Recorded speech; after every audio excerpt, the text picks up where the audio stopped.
Bueno, entonces déjenme comenzar a grabar y vamos a comenzar la clase con algunas preguntas. Vamos a ver quién está.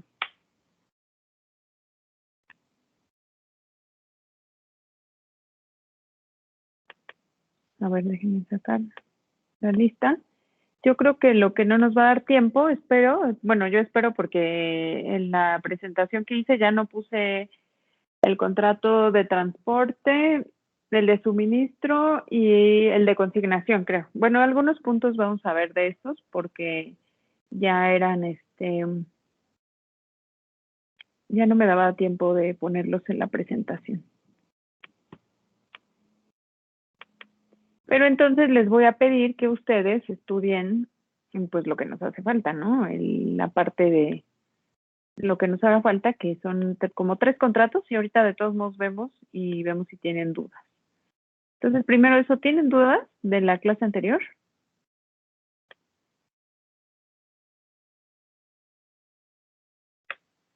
Bueno, si no tienen dudas, vamos a empezar con Rubén Ávila León.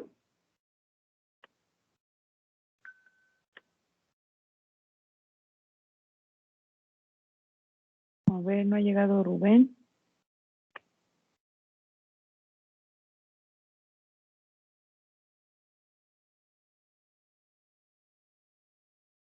No está Rubén, ¿verdad? Bueno, entonces, Ana Sofía. Profesora. Bueno, muy bien, Ana, ¿cómo estás? Bien, también gracias. Te escucho poquito, pero bueno, ¿recuerdas cuál era el objeto del contrato de consignación? De contrato, creo que eran unos patitos. Mande, Estefan. Ana. Unos patitos, creo es que me duele tantito la garganta. Ajá, sí, pero ¿recuerdas más bien cuál era, o sea, no el objeto de tu contrato, que ya me acordé cuál era? Me refiero a cuál es la intención de hacer un contrato de consignación y no sé si te acuerdas cuándo se tiene que hacer por escrito. Vayan tomando nota, ¿eh? Sinceramente me acuerdo, pero muy poquito de lo que se trataba. El objeto era para dar a conocer aquello que ibas a vender y cómo se iba a vender, ¿no? ¿En el de consignación? Sí, creo que sí. Más o menos, Ana. A ver, ahorita, recuérdalo, porque no es así el de consignación, o sea, digamos que su objeto, pues tiene que ver con el nombre, ¿no? A ver, vamos a ver si Alexis, Adonai. Sí, Lick. ¿Qué tal? Buen día, Alexis. Buenos días. Cuéntame, ¿tú te acuerdas del contrato de consignación? ¿Para qué se hacía el contrato de consignación? ¿Cuál era el objeto? Darle a vender en consignación a un objeto a otra persona. Perfecto. Entonces era esto de la consignación, pues tiene que ver con el nombre, ¿no? Le doy a alguien más la autorización para que venda a mi nombre. Entonces podemos decir que la consignación tiene como objeto, pues el transmitir la disponibilidad, ¿se acuerdan? Que era transmitir la disponibilidad para que alguien más disponga de ese bien y le ponga un precio y se lo venda a alguien más, ¿no? O sea, básicamente, entonces la consignación. ¿Y te acuerdas, Adonai, cuándo se dice la ley que tiene que hacerse por escrito? ¿El de consignación? No me acuerdo de eso. Bueno, es que vimos, de hecho, un ejemplo, y yo les dije que, bueno, les di la página de la Procuraduría Federal de Protección al Consumidor y les dije que no específicamente el código de comercio, ¿no? Sino más bien la Ley Federal de Protección al Consumidor dice que hay ciertos contratos que tienen que estar registrados, como es el de consignación. Entonces entendíamos, de ahí era de donde sacábamos que el contrato de consignación debe estar por escrito, precisamente, pues porque además pues es un contrato que ya está en la página. Pero bueno, era eso, Adonai. A lo mejor no lo dije expresamente, pero les comenté esto de la Ley Federal de Protección al Consumidor. ahí tenlo en mente. Muy bien, gracias, Alexis.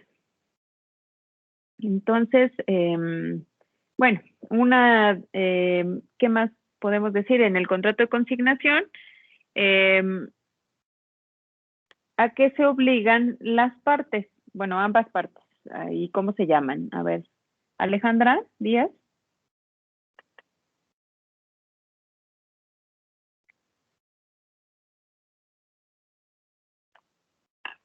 Alejandra Díaz, ¿cómo se llaman las partes del contrato de consignación? Sí, adelante.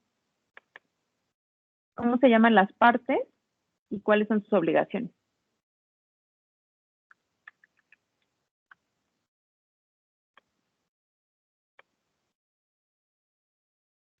A ver, Sergio, ¿tú te acuerdas? A ver, muy bien. Bueno, aquí está ya la respuesta de Yarim. Sí, Stephanie, mande.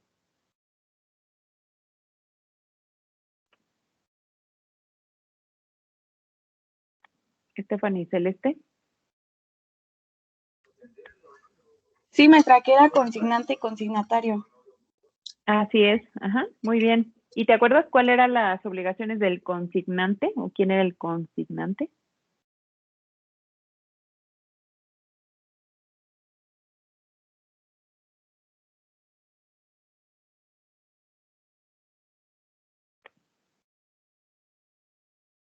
Stephanie. A ver, vamos a ver si Sergio se acuerda. A ver, Sergio, ¿estás por aquí?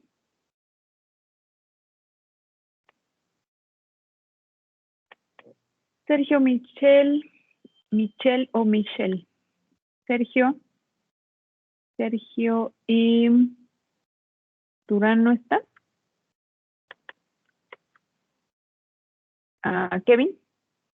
Kevin Yair. ¿Puedo contestar, profesora? Presente, profesora. Es que como que se corta, no sé. No tengo mucha señal Sí, internet. vale, está bien, Kevin. Gracias. Dame un segundo entonces. Sí, adelante, Danae. Bueno, que yo recuerde, el consignante es quien entrega la mercancía para que el consignatario pueda, pues en este caso, venderla o, pues sí, transmitirla, ¿no? No. Ajá. Sí, el Bueno, consignante es el pueda que venderla, transmite. ¿no? Ajá, Exacto. venderla. Es el que, es que ahí está muy bien porque recuerden que no es un contrato traslativo de dominio, ¿verdad? O sea, no, es Exacto. decir, no le da la plena propiedad de las cosas, sino solamente se obliga a ponerlo a su disposición. Claro.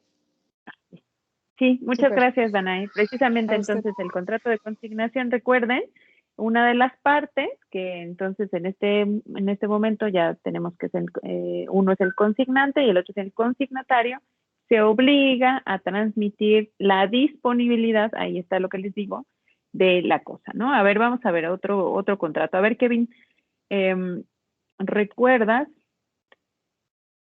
Kevin?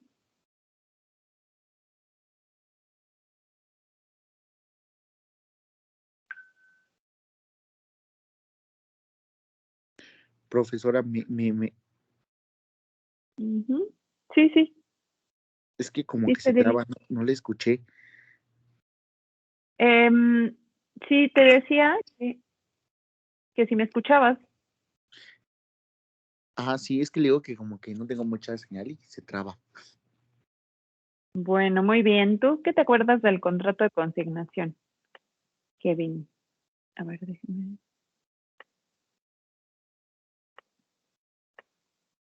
A ver, déjeme pasarle el...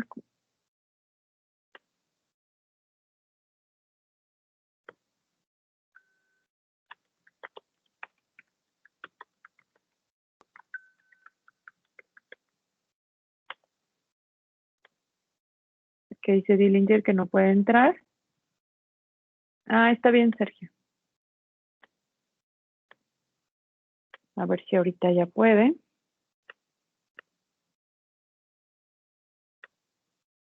Bueno, vamos a comenzar, que ya tenemos algunos problemas, ¿verdad? Entonces, bueno, también una necesidad en el contrato de consignación, o sea, no solamente sí dice Dillinger que no puede entrar, ¿verdad?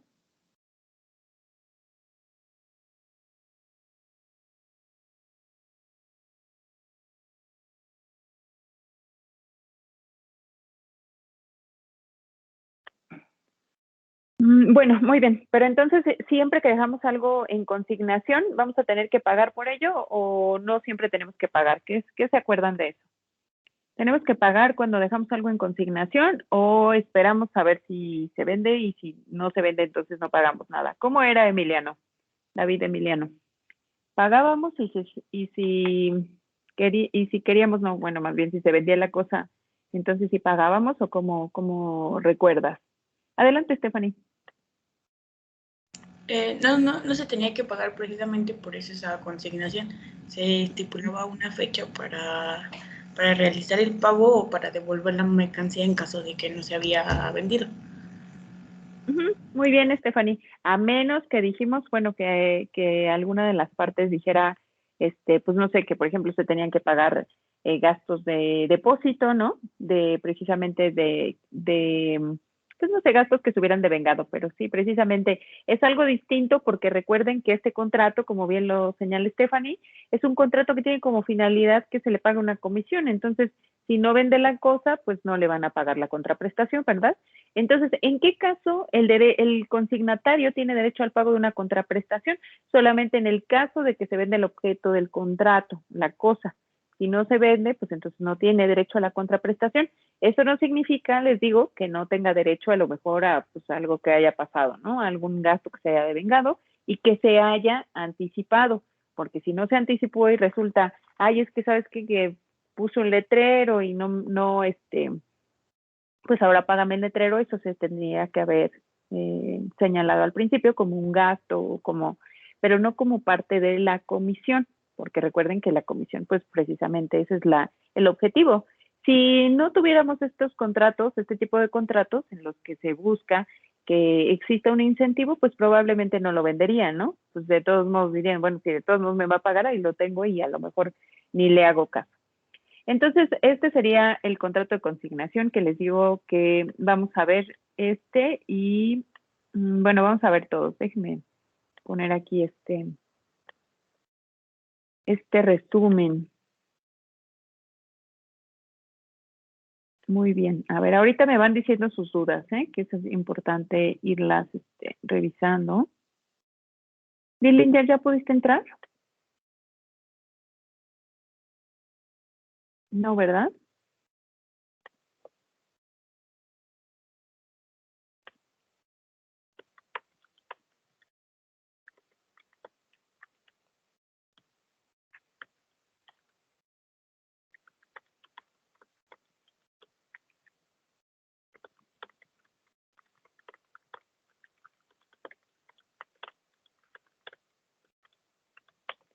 Ya, discúlpenme, es que estoy diciendo que ojalá que pueda entrar porque, pues bueno, vamos a hacer este repaso y es importante que vengan la mayor cantidad posible. Bueno, muy bien, entonces les voy a poner aquí este material que no se abre. Ay, está todo por página.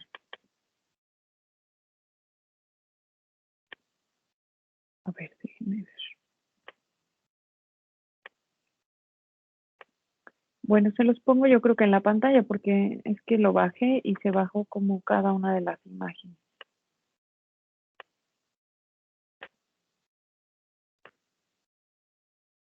A ver, permítanme un segundo, déjenme ver si se puede bajar así. También porque no se los he puesto en el Blackboard para ponerlo. A ver si así se puede. Sí, así se puede. Bueno, este es un resumen entonces que tiene la primera parte y les digo que ya no me dio tiempo de poner los últimos contratos. Entonces, bueno, lo que vamos a ver es sencillo relativamente, ¿no? Bueno, me parece que es sencillo porque ya vimos todos los contratos y vimos algunas cuestiones de fondo y ahora solamente vamos a repasar. Ahí me van preguntando, por favor, que es importante que no se queden con dudas porque recuerden que esto es lo que vamos a lo que ustedes van a hacer. Bueno, entonces primero que dijimos que el contrato era una especie del convenio, ¿se acuerdan? El género era el convenio, o sea, es decir, como los seres humanos, ¿no? El género pues, es todo completo. Y entonces ahí tenemos un contrato, tenemos contratos y tenemos convenios. Los convenios abarcan muchas más posibilidades. ¿Por qué? Bueno, pues porque les decía que el convenio era la posibilidad también de extinguir o modificar situaciones jurídicas. ¿Qué es esto?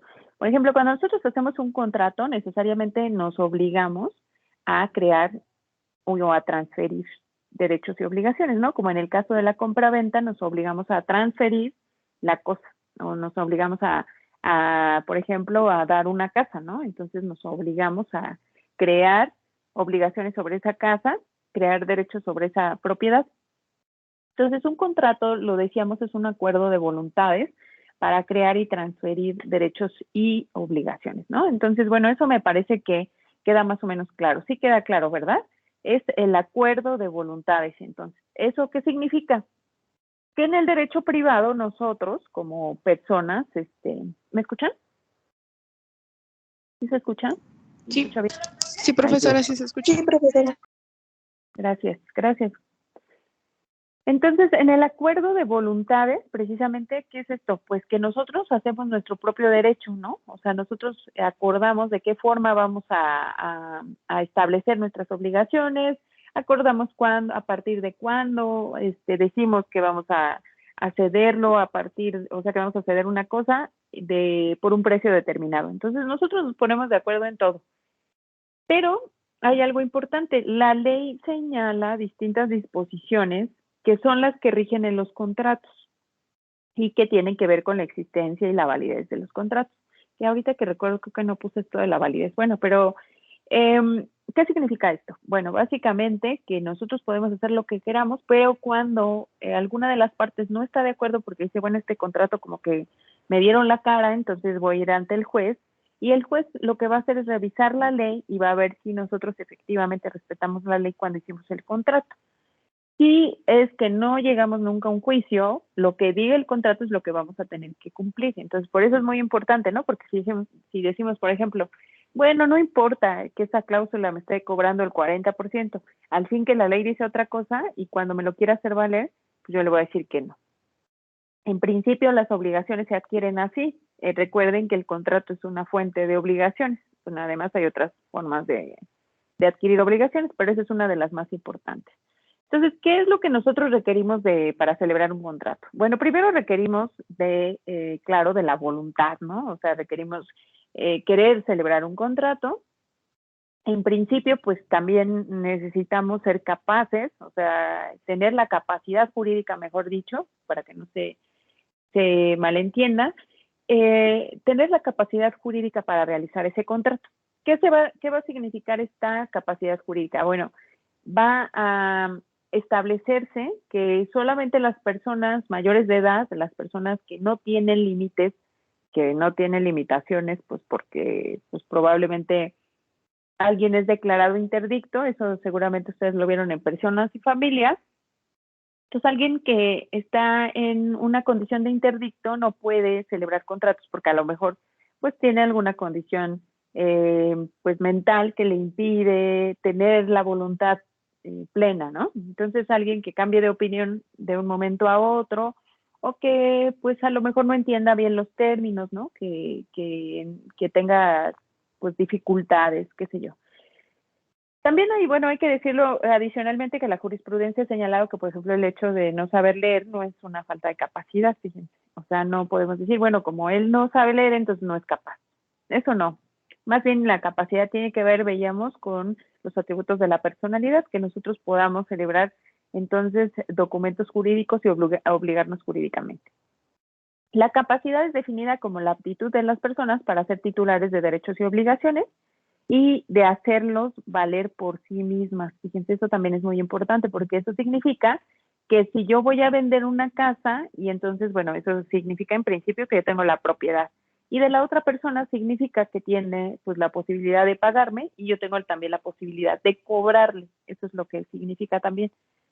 Entonces, bueno, la capacidad es muy importante, ¿no? Porque es una de las cuestiones que van a ser, y esto se me olvidó, parte de los elementos de validez, de que no son de existencia, pero que son de validez. O sea, es decir, que si no están, no queda invalidado del todo, pero pero tiene un vicio. Entonces, cuando no están los elementos adecuados, pues nosotros decimos que el contrato está viciado. Si el contrato carece de los elementos de existencia, entonces en ese momento se presume ¿y por qué se presume? Porque ya les había comentado que la existencia se tiene que hacer valer también ante un juez. O sea, nosotros no vamos a decir, oye, ¿sabes qué? Que tu contrato ahí firmé, pero yo no estaba de acuerdo, entonces presumo que no es verdad. El juez es el que tiene que declarar este tipo de cuestiones. ¿Sí? ¿Va quedando claro esto? Se debe contar entonces con estos elementos de existencia por sobre todas las cosas, ¿no? O sea, son los más importantes. Por eso nosotros le ponemos mucho énfasis en que yo les diga, ¿cuál es el objeto del contrato, no? Y no para que ustedes se lo aprendan de memoria, sino cuando hacen sus contratos, muchas veces les digo, bueno, es que aquí no queda establecido el objeto del contrato. O sea, no hay objeto, no sabemos para qué es el contrato, no queda bien establecido. Entonces, lo primero que tenemos que hacer es establecer el objeto del contrato. Si el objeto del contrato es la compra-venta, nosotros decimos quién compra y quién vende. De esta forma estamos estableciendo el objeto. Si nosotros decimos que el objeto es el préstamo, entonces decimos quién presta, qué presta y cuándo lo devuelve la otra persona.